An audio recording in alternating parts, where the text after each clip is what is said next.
Legal. Bom, gente, o Winnicott, ele nasceu em 1896 e morreu em 71. Quer dizer, foi ontem que ele morreu, a gente estava vivíssimo. Eu, pelo menos, estava super viva. Super viva. Brasil na Copa e o caramba. Ele, a princípio, começa como discípulo de Freud. Inclusive, ele foi presidente da Sociedade Britânica de Psicanálise, que foi uma sociedade fundada pelo Freud. Mas depois ele vai se afastando. Aí ele começa, em primeiro ele vai trabalhar com a Melanie Klein e depois ele acaba também se afastando dela. E porque ele tem uma visão bem diferente, ele tem um ponto de vista que é diferente dos outros, porque ele é pediatra. E ele então, por que que ele, primeiro, por que que ele vai estudar psicanálise, né? Porque ele era psiquiatra na guerra, enfim, pediatra, né? Pediatra na guerra, aquelas coisas. E aí ele começa a ter a convicção de que a maior parte dos problemas que são trazidos no consultório dele, no, hospital público ele trabalhava,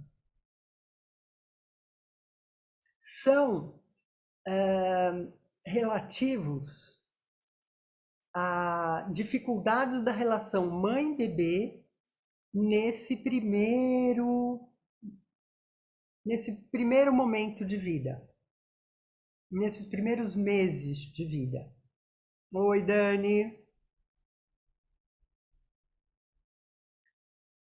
Bom, nesse primeiro estágio de vida. Eu vou fazer de novo um apanhadinho para quem está chegando agora, olha só.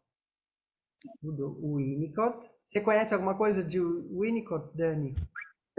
Na verdade, não. Eu não conheço, assim, conheço o nome, tudo, mas não conheço a teoria, não. Desculpa o atraso, tá? Só consegui chegar agora mesmo. Bom, então ele começou seguindo Freud, depois ele se afasta de Freud e funda a própria linha, né, de psicanálise dele. Então, ele vem da pediatria e ele começa então a se interessar por psicanálise porque ele percebe que os principais fatores que levam os bebês e as mães para o consultório dele, que era dentro de um hospital público, são devidos a dificuldades de relacionamento entre mãe e bebê nesses estágios iniciais da vida. Ele fala nesses estágios primitivos, ele fala, tá?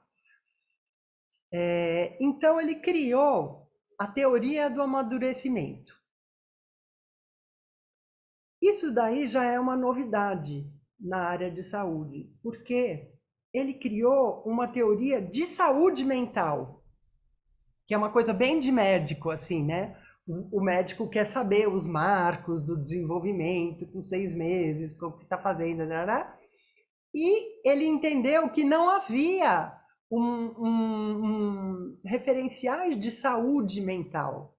Então, ele fez essa teoria do amadurecimento visando trazer referenciais de saúde mental e que isso ajudaria a compreender, oi Janice querida, Tudo bom? Tudo. Então, isso ajudaria a compreender como que acontece a doença. E, possivelmente, também ajudaria a prevenir algumas doenças, dependendo do que você já está detectando. Ok. Então, é uma visão bem ligada mesmo à pediatria e já bem diferentinho do Freud, né? Já vão vendo aí como ele já vai se diferenciando do Freud. Bom, esse referencial de saúde do Winnicott é muito simples. Não é, nossa, ele é simples em termos de etapas, mas ele é bem complexo. Então, ele dividiu a vida humana em 3 etapas. A primeira etapa chama-se dependência absoluta, que dura mais ou menos os primeiros 5, 6 meses. Depende do bebê, depende, tá? Mas mais ou menos os 5 primeiros 6 meses. A segunda etapa chama dependência relativa, que vai mais ou menos, também, gente, é tudo, cada caso é um caso, mas em linhas gerais até os 3 anos. Dos 3 anos para frente, a etapa chama-se independência relativa, porque ele achava que independente total ninguém era, nunca. Você tem que estar sempre em relação a, né, ao treino. Bom, a teoria dele recai sobre essas 2 primeiras etapas. Na verdade, ele não trabalhou muito dos 3 anos para frente, porque ele, dali para frente, meio que concordava com o Freud. Não é que ele discordava do Freud. Ele falava, eu acho que o Freud está certo, dos 3 anos para frente. Eu acho que tem muita coisa que acontece antes dos 3 anos que o Freud... que eu penso diferente do Freud. Enfim. Então, a teoria dele recai sobre essas 2 primeiras etapas de vida, a dependência absoluta e a dependência relativa. O método Feldenkrais, ou mesmo o Rolfing e essas coisas, e na verdade eu acho que, enfim, ele recai mais sobre esses primeiros 6 meses de vida, dessa fase que se chama dependência absoluta. E ele coloca algumas tarefas básicas que o bebê tem que cumprir nesses primeiros 6 meses de vida. Vamos fazer um recorte agora e falar, principalmente porque a gente está meio que relacionando com o método Feldenkrais, então vamos fazer um recorte para a dependência absoluta. Então ele coloca as tarefas básicas que o bebê tem que na saúde são tarefas a serem cumpridas. A primeira tarefa chama-se integração no tempo e no espaço. Ele chama temporalização e espacialização.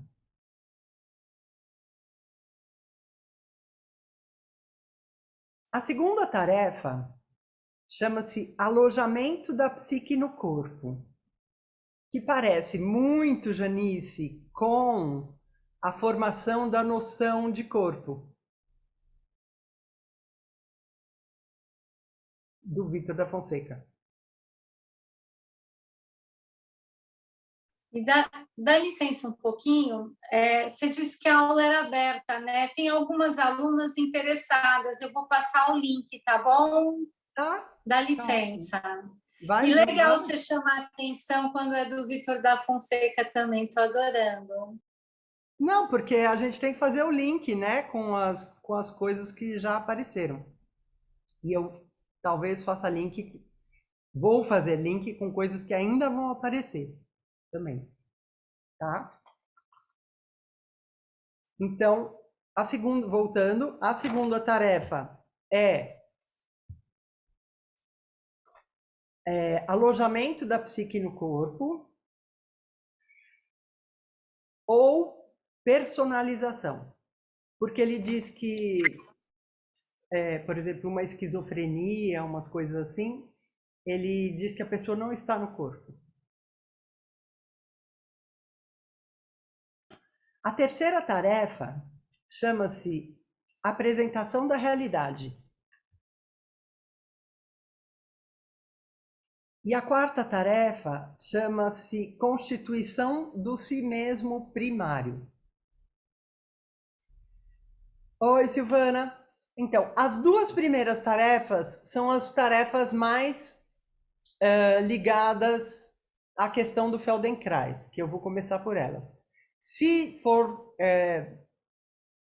der tempo, se não surgir muitas polêmicas, o que não é ruim, a gente vai para as outras duas e se não der tempo, a gente marca uma outra vez para falar dessas outras duas que são bem interessantes corporalmente também. Elas são menos diretas, mas são bem interessantes corporalmente também. Bom, então vamos entrar na primeira tarefa. Ele começa pelo tempo. Temporalização.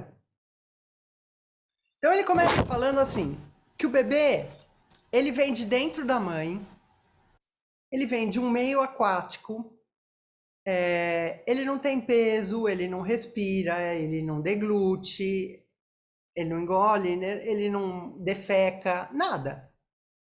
E de repente ele muda completamente a realidade dele.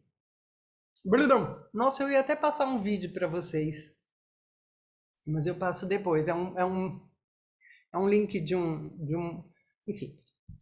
Bom, então, para o bebê é uma mudança muito grande e ele não sabe que ele e a mãe são pessoas separadas.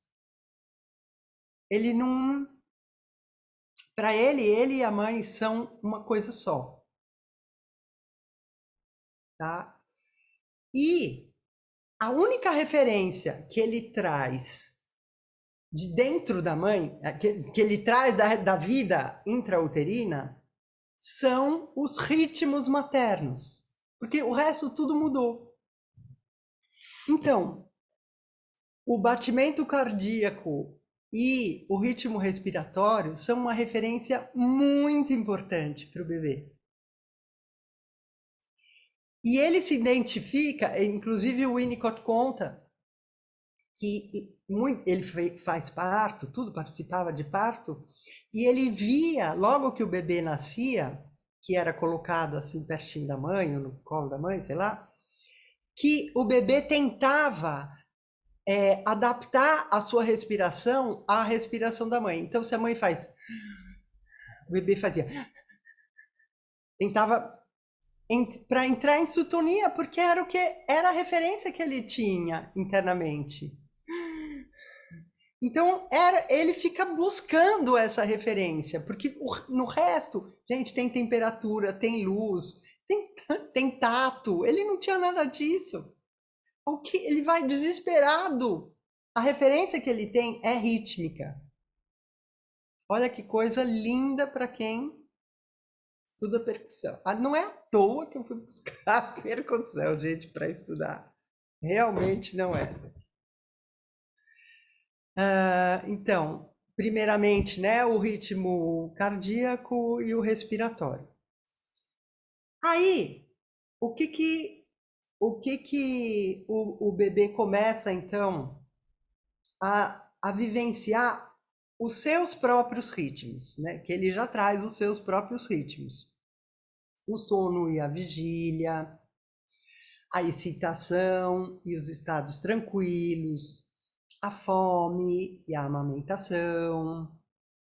Na amamentação, gente, vamos puxar um pouco a sardinha aqui para o meu lado. Na amamentação, nós temos a grande batalha do bebê, que é sugar, deglutir e respirar. São 3 movimentos diferentes, com ritmos completamente diferentes. Isso para o bebê é hercúleo. Ele soa, ele desmaia depois da amamentação. Né? É bem complexo isso. Daí logo depois tem toda a sensação dos movimentos peristálticos, a sensação de defecar, que o bebê fica enfesado. Não sei se vocês lembram disso. Enfim, gente, o bebê, ele então precisa que a mãe, porque ele ainda não sabe que ele e a mãe são diferentes. Então ele precisa que a mãe forneça condições favoráveis para que ele possa se sentir seguro, protegido, sob condição de temperatura e pressão favorável, para ele começar a perceber que tudo isso todas essas sensações que ele sente são cíclicas.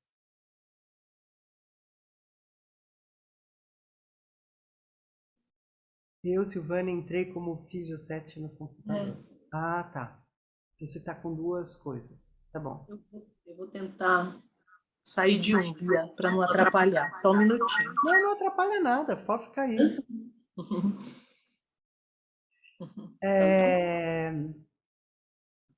Esse é a vivência do bebê. Agora eu vou falar dessa doação da mãe, dessa criação desse ambiente que a mãe faz, que o Winnicott chama de holding. Holding. O holding é uma sustentação no tempo da continuidade de ser. O que é a continuidade de ser? É a vivência de todos esses ritmos. Tem outras coisas acontecendo paralelas, claro, mas como a gente está olhando a temporalização, ele fala assim, o quanto é importante deixar que a criança elabore o seu próprio tempo. Para ele, existem vários tipos de tempo. Existe o tempo subjetivo, que é e aí entra a questão do Feldenkrais, que eu acho que é um tempo que o Feldenkrais estimula bastante. É o tempo subjetivo. Então, é o tempo da criança ou do bebê, ou no caso do Feldenkrais, nós, alunos, elaborarmos aquela experiência corpórea. Não é um tempo... Então, é um tempo subjetivo. Tem gente que percebe rápido, tem gente que não sente e vai sentir algumas semanas depois. Não tem importância. O estímulo vai sendo dado. Né? Ou mesmo no Rolfing. A gente faz. Como é que fica um lado e outro? Normal. Ok? Né? Enfim, então, a mãe vai sustentando essas experiências no tempo, que ele chama de continuidade de ser, sem invadir. Então, por exemplo, assim, ele não prega que o bebê tenha horas marcadas, de 3 em 3 horas é hora de mamar. Não. É o tempo, segundo ele, para você não invadir o tempo, para a criança elaborar o seu tempo subjetivo, ele pede a fome. Ele começa a chorar. Ele... Isso tudo começou. Passa um filme na minha cabeça, assim, tipo... Essa minha carreira, tipo... Quando o bebê percebe que essas experiências são cíclicas, isso já cria no bebê uma memória do que aconteceu e uma previsibilidade do que vai acontecer. Então, isso dá uma estabilidade muito grande para o bebê.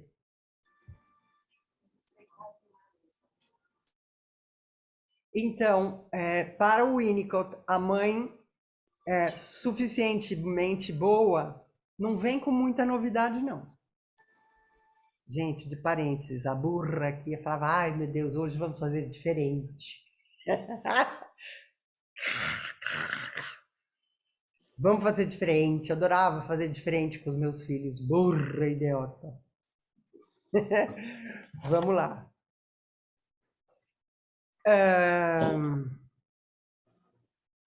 O bebê adora a previsibilidade, ama a previsibilidade. Então, aqui tem, eu falei então, da mãe fornecendo esse holding, né, que são esse ambiente, ele chama inclusive a mãe de mãe ambiente. É uma mãe que o bebê não sabe que ela não é ele, que ele e ela são duas coisas separadas, e ela fornece todo um ambiente de confiabilidade para que ele possa experienciar as vivências do próprio corpo. Como que o Winnicott chama a visão do bebê experienciando essas vivências do próprio corpo? Ele chama isso de duração. A experiência de duração. A experiência de duração é nada mais, nada menos do que uma elaboração imaginativa do que está rolando no corpo. Oi, Renata, querida! Né? Você já imaginou, gente, o que significa para o bebê sentir cólica?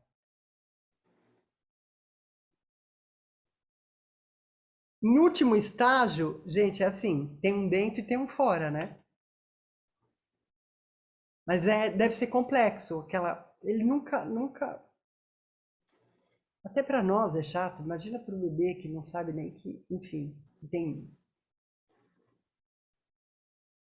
Enfim, onde eu tô? Eu tô na elaboração imaginativa.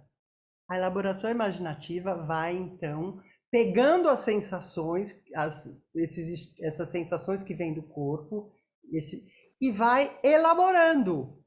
Tem um dentro, tem um fora, nossa senhora, tô sentindo frio, gente, que coisa, então tem um cima, tem um baixo, enfim.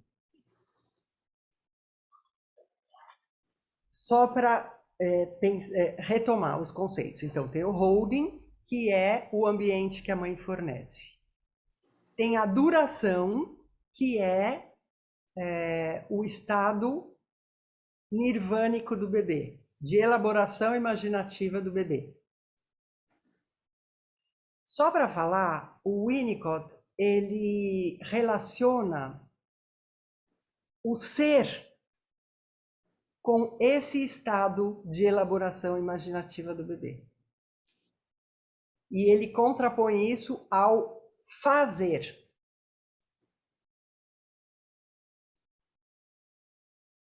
E ele diz que esse estado de duração é muito importante porque isso significa confiança no ambiente. Confiança no mundo, confiança de que o mundo o acolhe, de que ele tem um lugar no mundo, de que ele pode ocupar um lugar no mundo.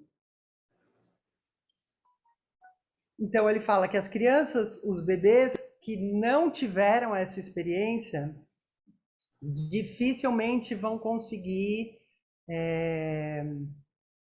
relaxar o peso, entregar o peso. São crianças que elas, por não terem vivenciado esse estado de elaboração imaginativa, são crianças que vigiam o seu sistema nervoso autônomo, a sua fisiologia. Que elas têm que fazer, elas têm que, né? Não são pessoas que entregam. Ele diz que são experiências, opa, tem gente interna, muito fundantes para a atitude para ocupar um lugar no mundo mesmo, não é nem ocupar um lugar, é para, enfim, a relação com o mundo mesmo.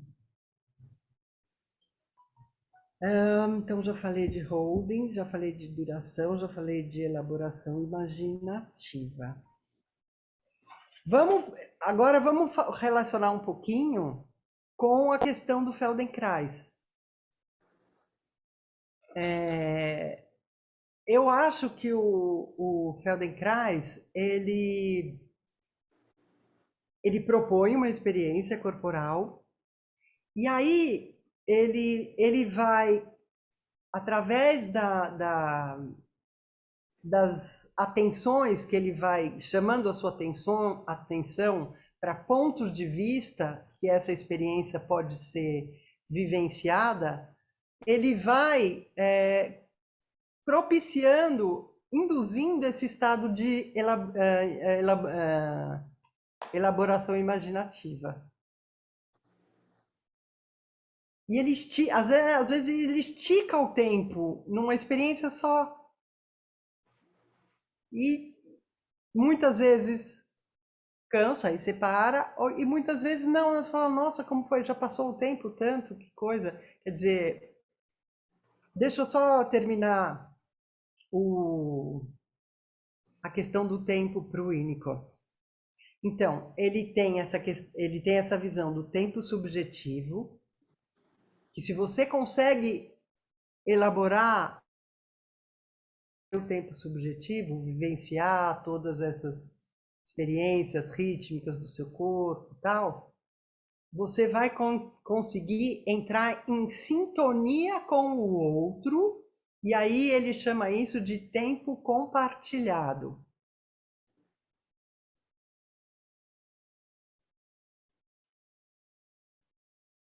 Para depois você chegar no tempo objetivo, que é o tempo do relógio,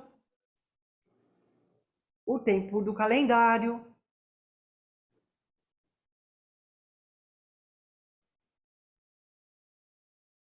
Então, ele propõe também esse crescimento na área da percepção do tempo, né? De como se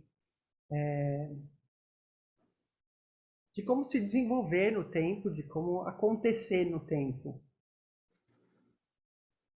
E eu acho que a aula do Feldenkrais propõe isso. Ela dá um espaço. O Rolfing eu acho que também. Quem está aí do Rolfing? Ieda, Sônia, Silvia, Mônica. Turma, legal. Né? Eu acho que o Rolfing também propõe isso. Mas de uma forma mais receptiva, né, do que no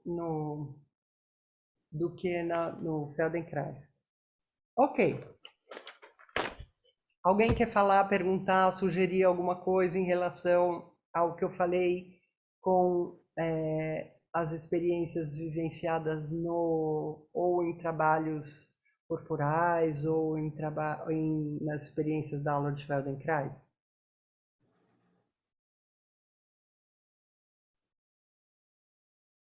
Dou-lhe uma, dou-lhe duas, dou-lhe Eu três. tenho uma dúvida Bia, sobre. Boa noite.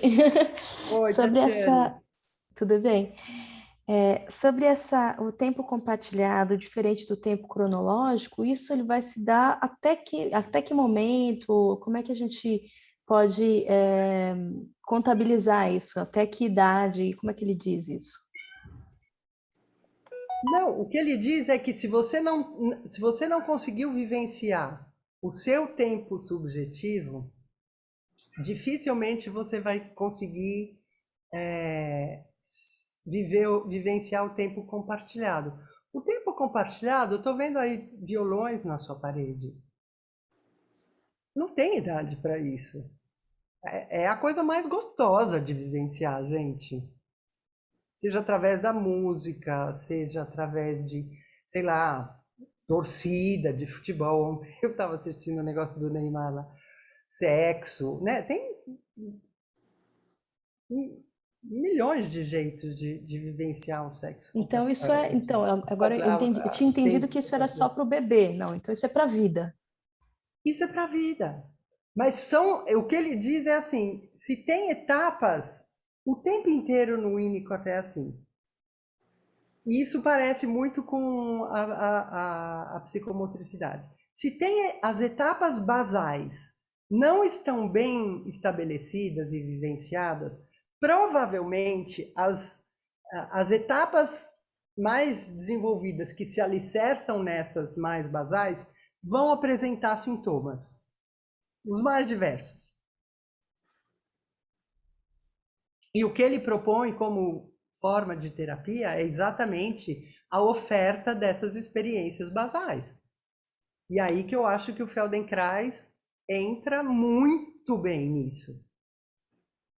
Tanto em termos de tempo quanto em termos de espaço.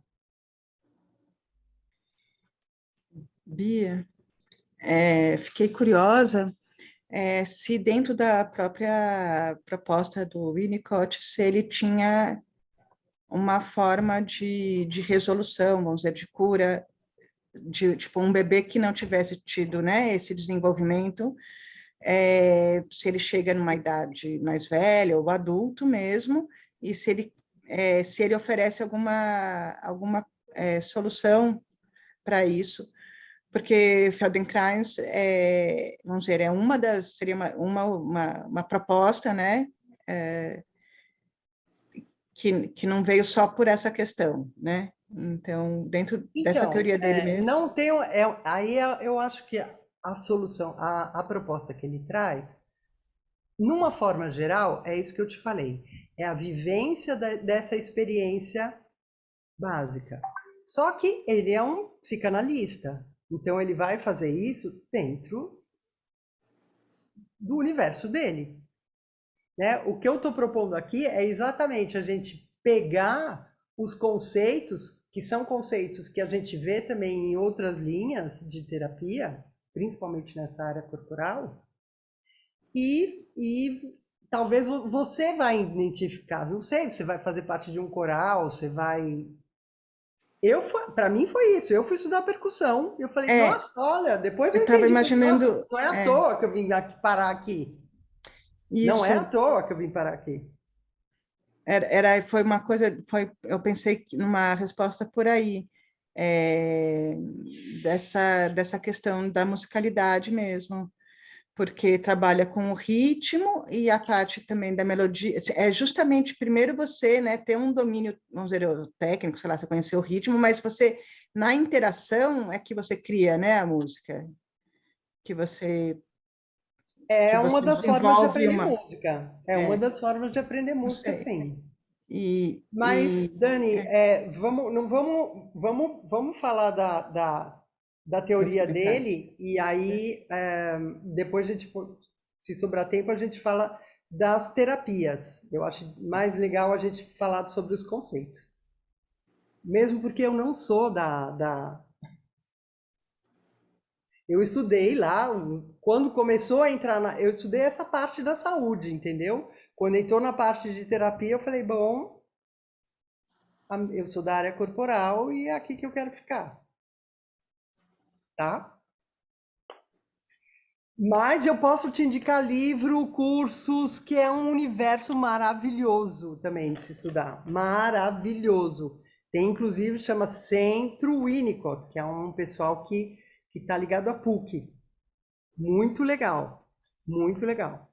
Mas Vamos tem lá, esse gente. aspecto musical, é que eu fiquei curiosa, tem esse aspecto musical dentro da proposta dele? Ou Não, isso é uma... não, não, Ah, não. Tá muito mais de respirar no mesmo tempo que o paciente. Enfim, ele conta vários casos.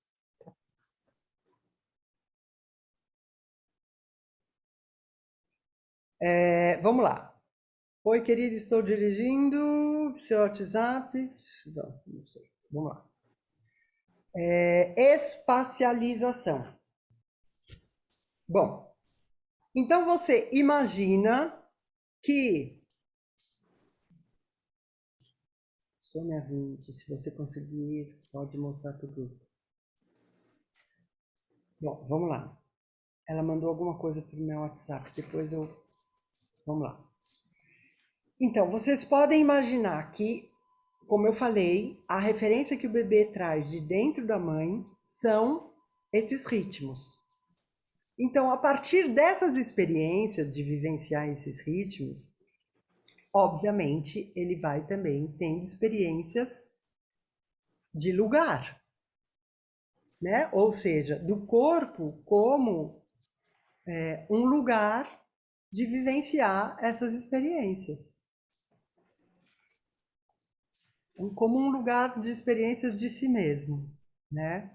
Então, experiências tanto vindas de fora, como temperatura, luz, o tato, quantas vindas de dentro, como a gente estava falando, da cólica, da organização toda aqui, da sucção, deglutição e respiração, que são coisas que ele não fazia, da movimentação reflexa, né? Os cuidados maternos, enfim, dos sentidos que estão começando a se, né?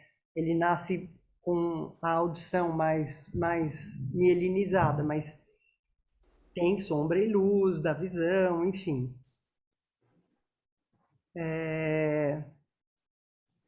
Então, essas experiências vão trazendo, são experiências que dão vivências do corpo ser um lugar, uma extensão. Então, eu vou falar um pouquinho agora das experiências práticas que o bebê vive. Ele não fala isso, eu que estou falando. Só para vocês verem tudo que o bebê vai elaborar, tá? Então, primeira coisa que ele nasce, ele é uma coisa só, indiferenciada. Todo encolhidinho assim. Então, o tônus está nos membros e a coluna é hipotônica. Conforme as vivências vão acontecendo, tem uma migração tônica dos membros para a coluna. Tá? Então, isso já vai trazendo uma diferenciação aí entre as partes do corpo.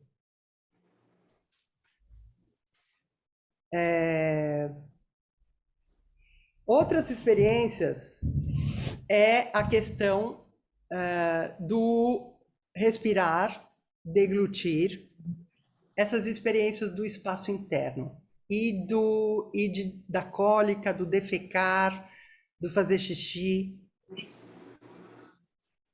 fazer a digestão, do arrotar, se pá do vomitar, muitas vezes. Então, essa noção também entre dentro e fora, espaço interno e espaço externo. Aí tem toda a visão trazida pelos sentidos, né? Visão, audição, gosto, cheiro. o tato e também a propriocepção, que vai trazer, tararã, alô, rofistas, a relação com a gravidade. E físios também, né? Então, da relação com a gravidade, ele vai começar a elaborar a sensação de peso, peso das diferentes partes do corpo. Aí ele vai elaborar apoio ósseo. Isso daí, todos esses que eu vou falar agora, vocês vão ouvir falar bastante nessas próximas 2 aulas, tá? Eles vão explicar melhor isso aí. A questão do apoio ósseo, gente, é muito, muito, muito importante para a questão de confiança. Confiar no suporte. Você percebe, aliás, o que ele diz? Quem diz isso é o Gilberto Safra, que é um mestre unicotiano aí, da USP, da psicologia da USP, adoro ele. Então, o que ele diz? Que quando a criança elabora bem essa questão do apoio ósseo, o esqueleto acaba fazendo a função paterna. Você consegue trazer o suporte para dentro de si. Isso também acho que é uma coisa que o Feldenkrais estimula bastante nas suas propostas. Então, suporte. Queria muito que o Maércio estivesse aqui. Maércio, se você for ouvir a gravação, olha só. Suporte para o Winnicott inclui o conceito de confiabilidade. Porque você pode usar o suporte de 2 formas. A forma do repouso e a forma do impulso, para você usar o suporte como lugar de apoio para o seu impulso. Sob a pena de que se isso não ficar bem elaborado, você não dá potência para o seu impulso mesmo.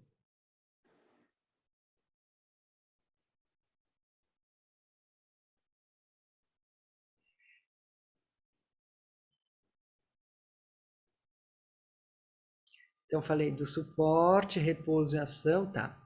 Depois, então, elaborado o suporte, apoio ósseo.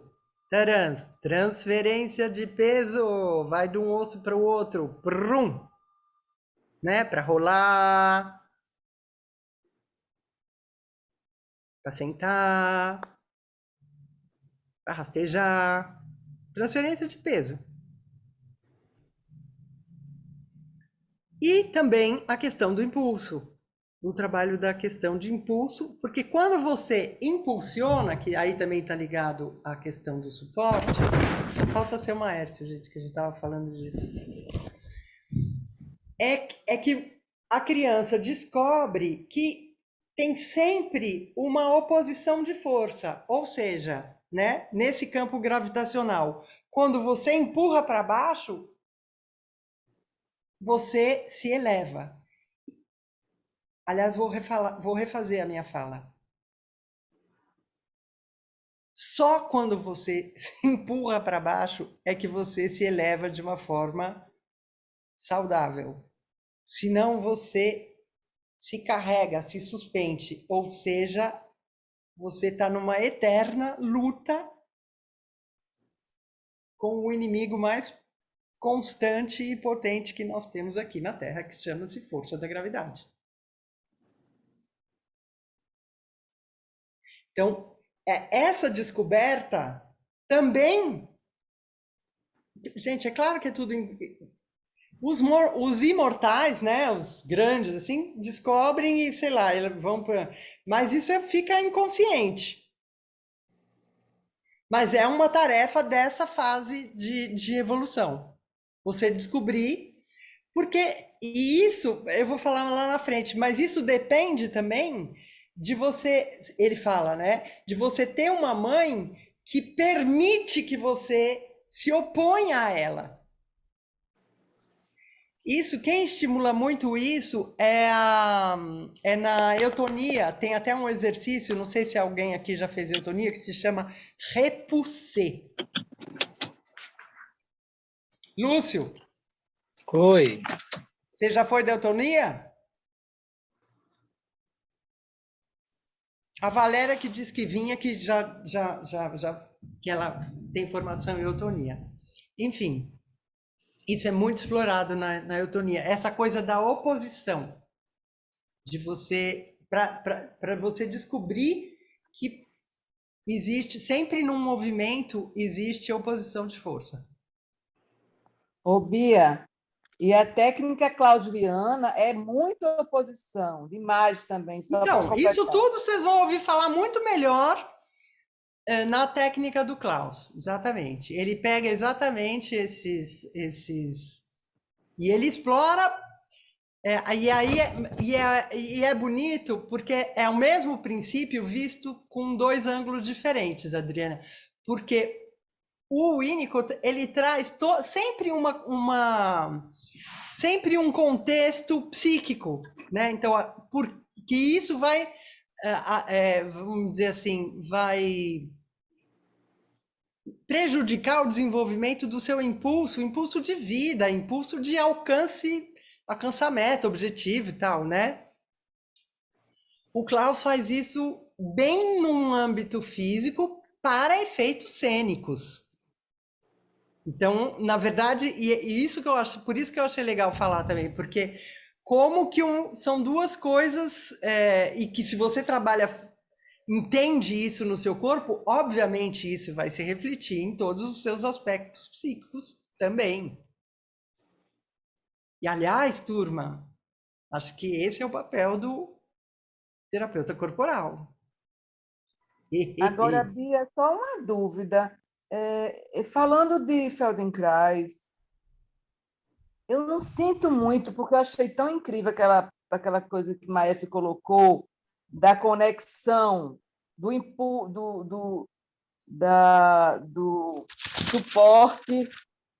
suporte ósseo, né? Do peso, né? E o Maese falou que ele não sente esses apoios, ele sente um apoio interno, não foi isso que ele falou no curso? Não sei.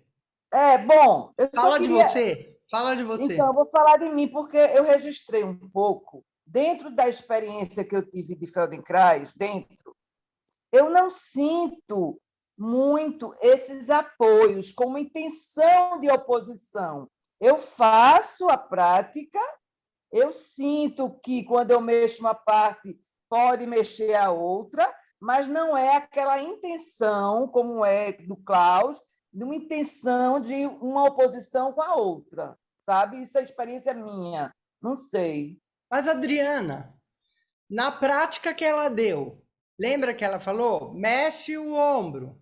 Aí ela falou, se você conseguir, você consegue fazer esse círculo com o ombro com a costela que está lá embaixo? A hora que ela está falando isso, é o que ela está falando. Empurra o chão com a costela de baixo. Mas no Feldenkrais, a gente pode perceber ou não que a costela está se mexendo. Não Sim. é o mestre que diz, não é o mestre que diz, empurra a costela, entendeu? É a percepção que cada um vai ter ou não de outra parte se mexendo. É isso que eu queria colocar. Entendi. Agora, quando ela fala, veja se você consegue realizar o mesmo movimento pela parte de baixo, ela não está conduzindo. E esse que é interessante. Isso que é interessante. Mas, de alguma forma, é isso que ela está propondo. Porque você empurra a costela no chão e aí você, de alguma forma, consegue fazer com que o ombro oposto realize algum movimento no espaço. De qualquer forma, eu acho interessante também a teorização disso, porque isso já vai ajudando a você organizar mais as suas experiências. É por isso também que eu estou aqui, porque eu acho que é legal essa categorização das experiências, tá? Vamos em frente, que já são 19h56. Bom, então a relação... Outra coisa que vocês vão ouvir falar também, que o bebê, né? Então ele vem do enrolamento para o endireitamento, mesmo quando ele esperneia, ele está aqui enroladinho e assim ele vai. Vocês vão ouvir falar melhor isso na aula de amanhã.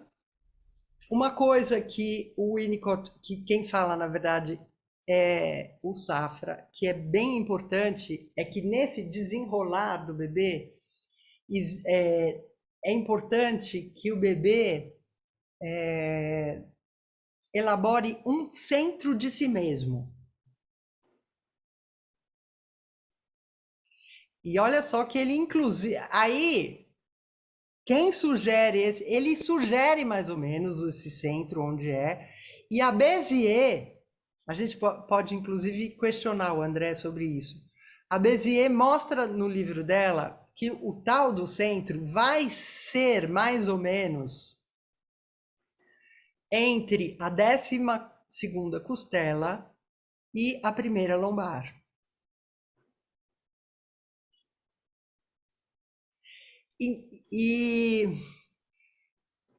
Então, o que o Winnicott acha? Que se você elabora esse espaço interno, se você elabora esse centro,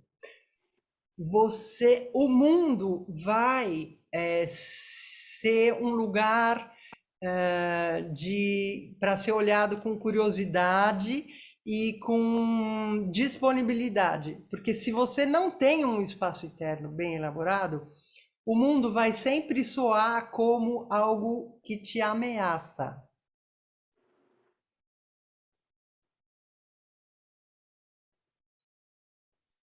Tá? Que mais? Bom, eu acho que em termos de espacialização...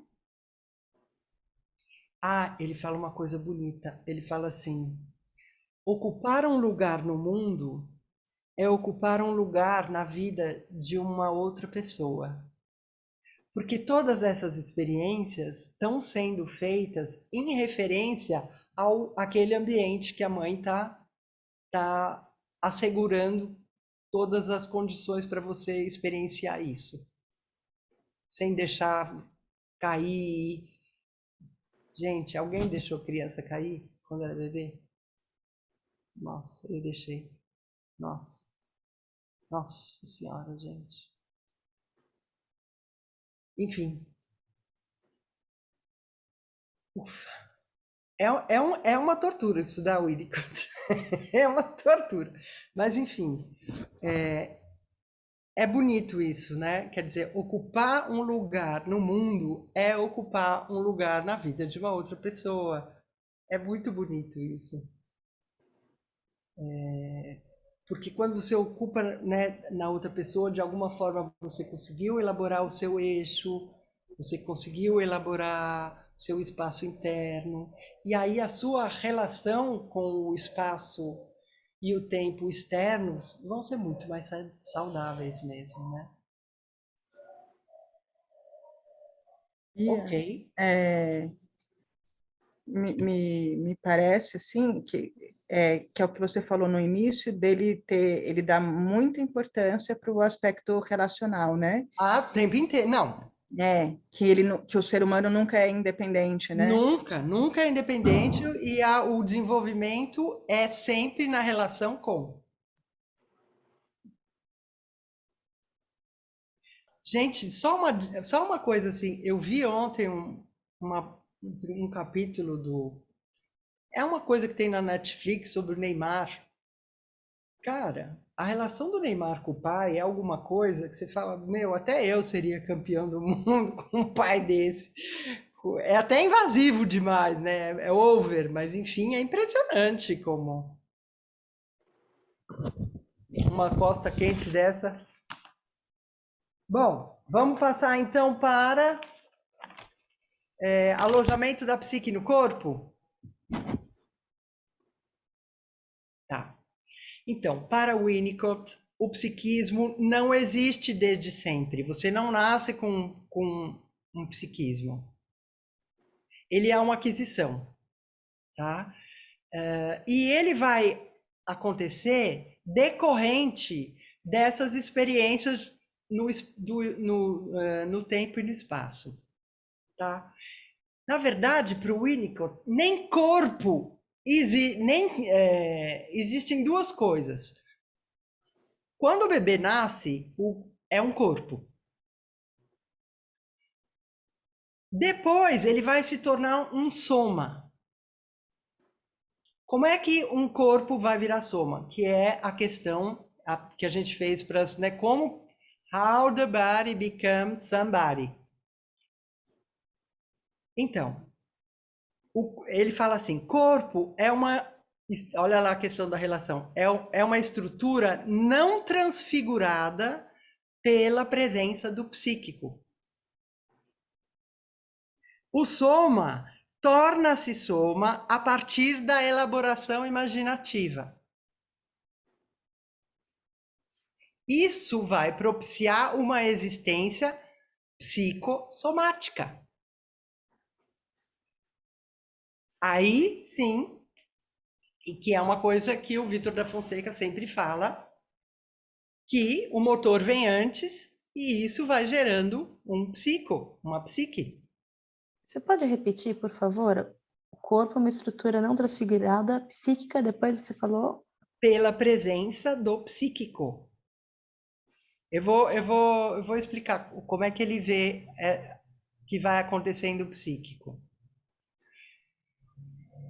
O soma é corpo torna-se soma a partir da elaboração imaginativa. E isso vai propiciar uma existência psicossomática. Então vamos lá. A partir das experiências de espacialização e temporalização, essas experiências vão sendo vividas em várias dimensões.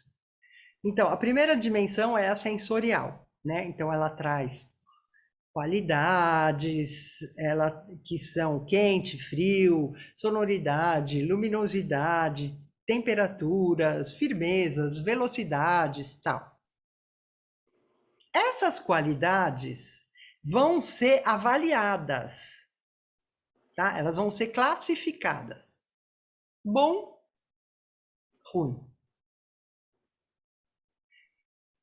O bebê sente aquele estímulo, né? Sei lá, um frio, uma coisa ruim para ele, aquilo não faz bem para ele, ele já reage.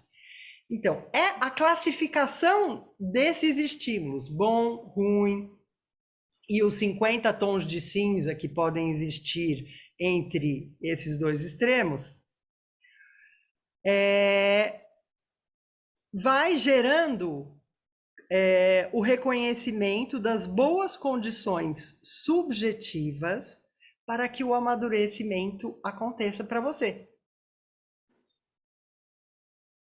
Né? Então, eu posso ser uma criança que eu detesto sentir frio, eu não vou... Só vou tomar banho, enfim. Enfim, eu vou... A partir dessa organização, dessas classificações, isso já vai gerando o psíquico.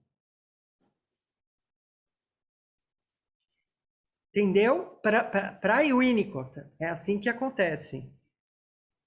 Então, essas vivências serão digeridas na elaboração imaginativa do corpo, que vai, então, costurando também os campos somáticos, os campos que foram, por exemplo, assim, eu posso ter uma experiência no pé, posso ter outra experiência lá dentro da barriga, e aí eu vou costurando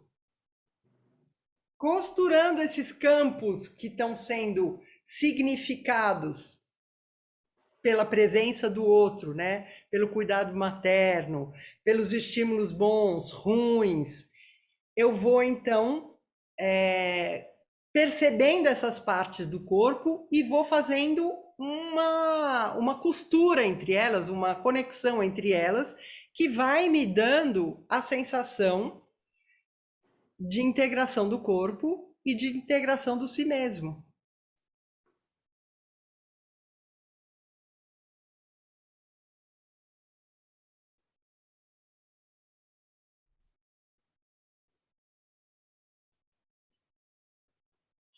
Então, para o Winnicott, a organização dessas imagens e dessas sensações é que é o psíquico, que é o nascimento do psíquico.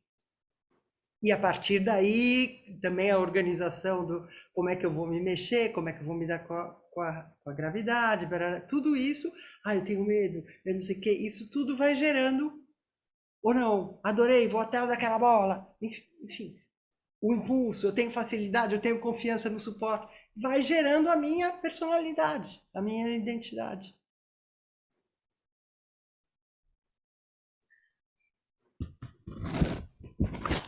Bom, são 28:07. Vocês querem que eu fale da constituição do si mesmo primário e da apresentação da realidade? Vai mais ou menos uns 20, 30 minutos. Ou vocês querem parar por aqui?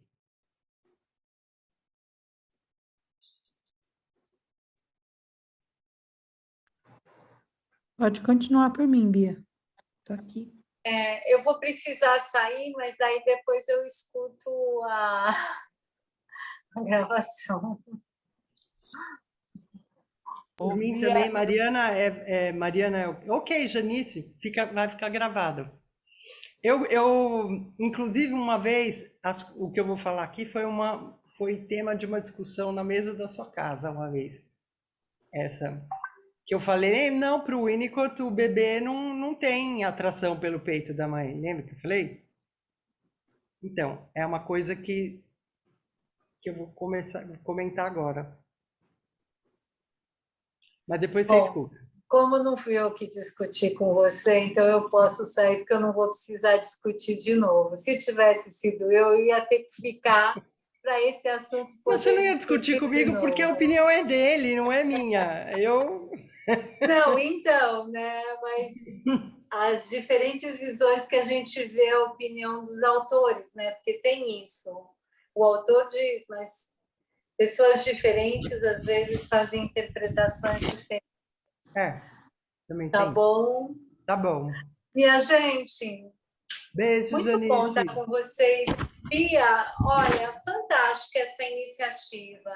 Nunca pensei que os pensadores do movimento que esse programa dos pensadores do movimento pudesse trazer tanto movimento na minha vida. Tá bom? Janice. Muito obrigada. Obrigada tchau. E até amanhã, né? Até amanhã. O André Trindade, né? Sim. Tá bom. Tchau, gente. Beijo. Então, gente, tanto a constituição do si mesmo primário, quanto a apresentação da realidade, eles vão se basear numa... É uma coisa que são várias. Mas ele chama esse evento de primeira mamada teórica. Primeira mamada teórica. A primeira mamada teórica, sempre, gente, não se esqueçam que o bebê não sabe que ele e a mãe são pessoas distintas, né? Não são a mesma coisa. Tá. Então, olha só. O bebê fica com fome. E aí ele que acontece? Ele começa a sentir um incômodo interno, e aí ele se joga no mundo para buscar alguma coisa que o satisfaça. Nesse momento, a mãe suficientemente boa coloca o seio em algum lugar que o bebê possa encontrar. Veja bem, é diferente dela. Ela coloca num lugar que ele possa encontrar. Dessa forma, ele tem a ilusão que ele criou o seio.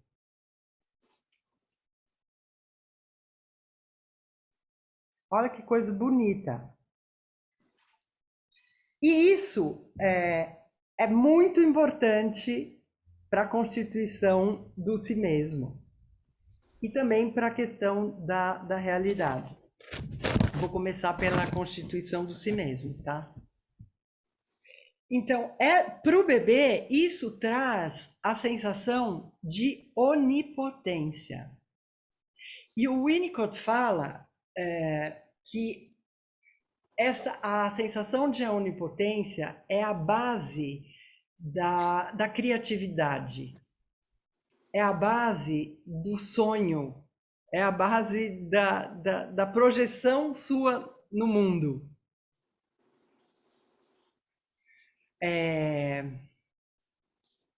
Ele fala que o homem saudável começa se sentindo onipotente e morre sabendo que ele é um átomo no universo.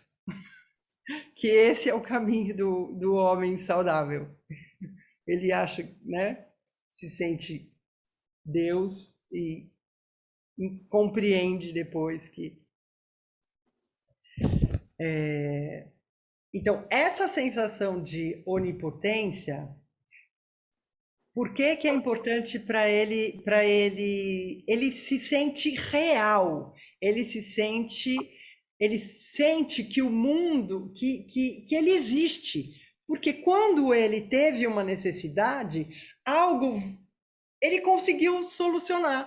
Então, aquilo valida para ele, valida que ele... a necessidade que ele estava, valida, né, a fome, valida o impulso que ele teve de se jogar no mundo e valida a criação que ele fez. É tudo ilusão, gente. Então, ela fala, é uma experiência de ilusão. E isso é muito importante para a criança, para o bebê, né? Se sentir real. Ao mesmo tempo, ter uma ideia fantasiada do que é o mundo. Quer dizer, o mundo responde ao que eu necessito. Eu e o mundo estamos ali de acordo. E aí ele fala que 10.000 coisas se acontece ao contrário. Ou se o mundo não responde, e a criança chora, e não encontra. Ou ao contrário, uma mãe que está o tempo inteiro, opa, deu 3 horas, vamos, tá na hora, eu tenho que sair daqui a pouco, tenho que trabalhar, tenho que, né? O quanto isso também atrapalha a constituição, né? Você corta o impulso, você corta esse... Agora, gente, isso não é uma mamada, tá? E nem é só a mamada. Isso se diz respeito a todos os cuidados maternos. Desde ficar molhado no banho, tudo. Fome, ficar molhado, o banho, se demora, se está quente, enfim. Querida, esse bate-papo da semana passada, eu consigo ter acesso? Sim, Tati. Sim, consegue sim.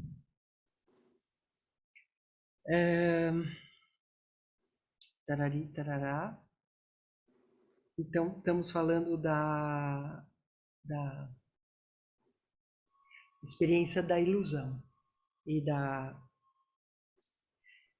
Deu para vocês entenderem por que é importante para a criança se sentir potente, se sentir ali, ser importante para ela ser a base da imaginação, a base do sonho, a base do...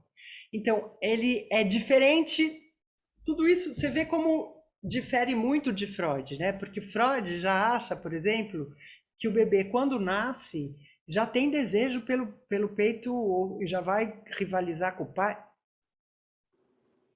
Para o Winnicott fala, não, nem tem eu e não tem mãe e eu, não tem, o peito sou eu, fui eu que criei, ele sou eu. Ele está aqui porque eu quis, né? Ele não... É outra visão completamente diferente. E outra coisa que difere também do Freud é que, para ele, a concepção de um espaço externo vem pela ilusão.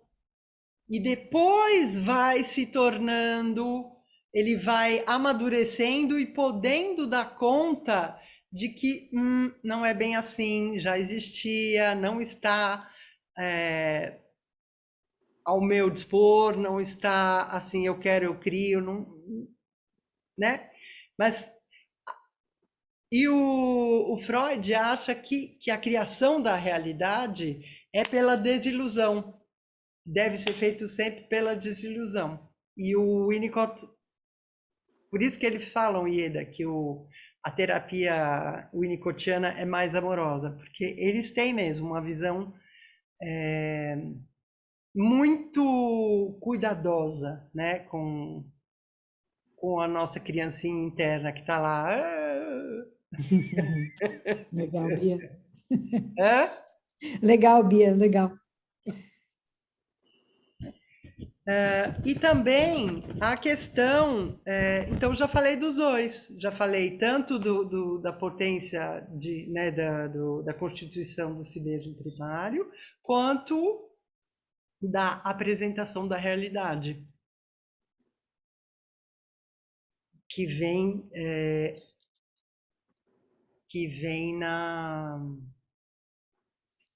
com essa experiência da ilusão de onipotência, e que aos poucos você vai entendendo que não é bem assim. Eu acho que é isso, gente, assim, e isso eu acho que, como que implica, né, na corporeidade, essas duas questões.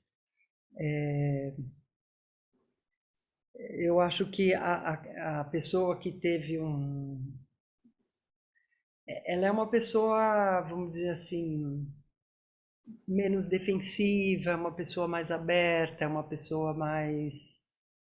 tem uma musculatura mais eutônica, né? Não é uma pessoa que se segura tanto, uma pessoa que já tem aí uma... Eu sempre penso em relação a tônus, não sei por quê. Não sei por quê. Que eu vivo disso há pelo menos quase 30 anos, aqui 25, vai. Mas é isso, ela tem um tônus mais equilibrado, mesmo uma relação com a gravidade, enfim. É muito... Lembra também daquele negócio da constituição do si mesmo através da oposição, é muito importante. Né? A pessoa que não teve a ilusão, é difícil, né? Tá sempre. Bia, parabéns, viu? Porque o que você está falando dele, do Winnicott, é um universo enorme e você está falando apenas Gente, é um universo enorme e é uma coisa que você... simplesmente você saber ver isso no seu paciente, você não precisa falar, você não precisa fazer, você não vai fazer terapia, você não vai... Mas se você identificar essas coisas, o teu trabalho já ganha uma outra dimensão.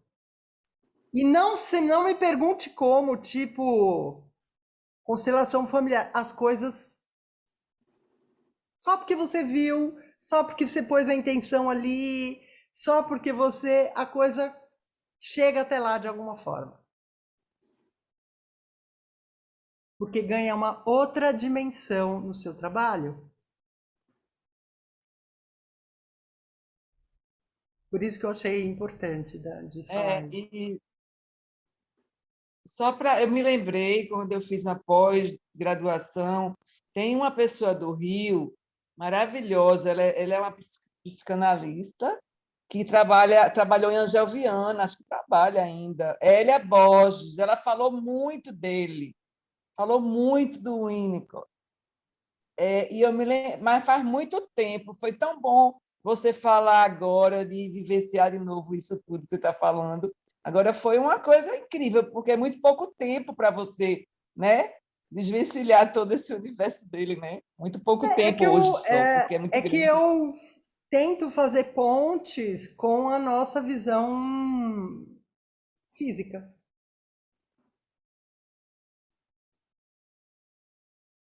Com certeza, tem muitas outras formas bem mais amplas de se abordar isso. Eu tentei. Não, foi ótimo. Eu achei que você foi até demais para pouco tempo, entendeu? Maravilhoso. Deu para um pouco entender assim. Só não deu tempo muito para a gente desvencilhar mais o Feldenkrais, né? Que pode ficar para um próximo momento, de repente, né? Gente, mas o Feldenkrais, ele é a mãe suficientemente boa. Ele é a mãe suficiente. Ele dá as condições para você entrar num estado de elaboração imaginativa, duração, elaboração, e daí ele dá os estímulos, você vai lá, depois duração. O Rolfen, idem. Não, claro, claro. É que eu estava pensando em mais profundo, assim, a questão do Feldenkrais dele, mas fica para a próxima. Mas eu entendi o que você falou. Quem sabe se aqui a Cris não veio, enfim. Eu acho que consegui dar uma ilustrada para cada um elaborar também melhor as suas experiências, porque eu acho que também tem isso, né? A gente vai, as informações a gente já vai, nossa, mas então quando? Não sei o quê. As mães já começam, eu não fiz isso, eu deixei cair, nossa, quanto tempo, e eu achava que tinha... Enfim, eu sei como é que é falar com o Winnicott, não... é melhor ofertar as informações e cada um faz suas elaborações. Bia, Ok, pessoal? Bia, muito bom mesmo, adorei. Eu gostei bastante de tudo que você falou, e daí você consegue passar algum livro, Bibliografia, primeiro contato, nossa, alguma coisa assim? maravilhoso. Consigo. Passo no grupo, amanhã, tá bom? Eu vou puxar a sardinha, hein? Vou passar mais, tem dois grandes, a Elza, esqueci o sobrenome dela, e o Gilberto. Elza, tem esse livro aqui, ó, da Elza. Elza Oliveira Dias. Ela coordena o Centro Winnicott lá é da PUC, é pessoal da PUC. E o Gilberto Safra, que é da USP. Gilberto Safra. A Elza é legal também, muito legal. E esse curso que ela oferece é bárbaro.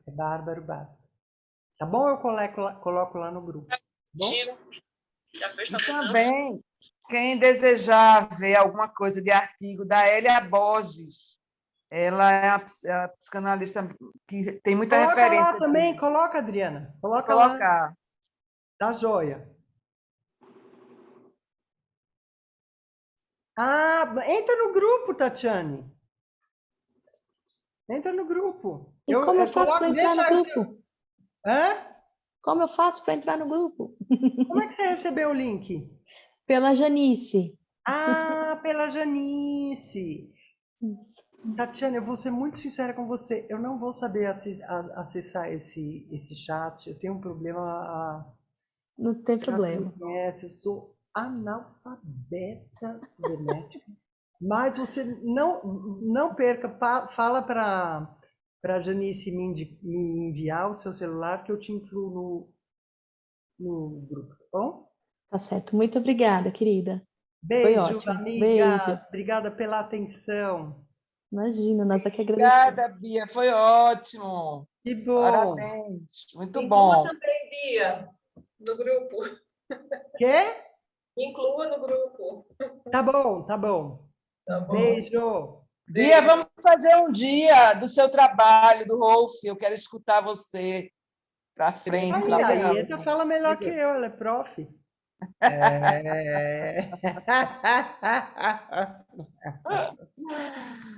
Beijo. Beijo. Beijo. Tchau, Bia, obrigada. Tchau, Obrigada, queridos. Queridas. A todos. Tchau. Boa noite.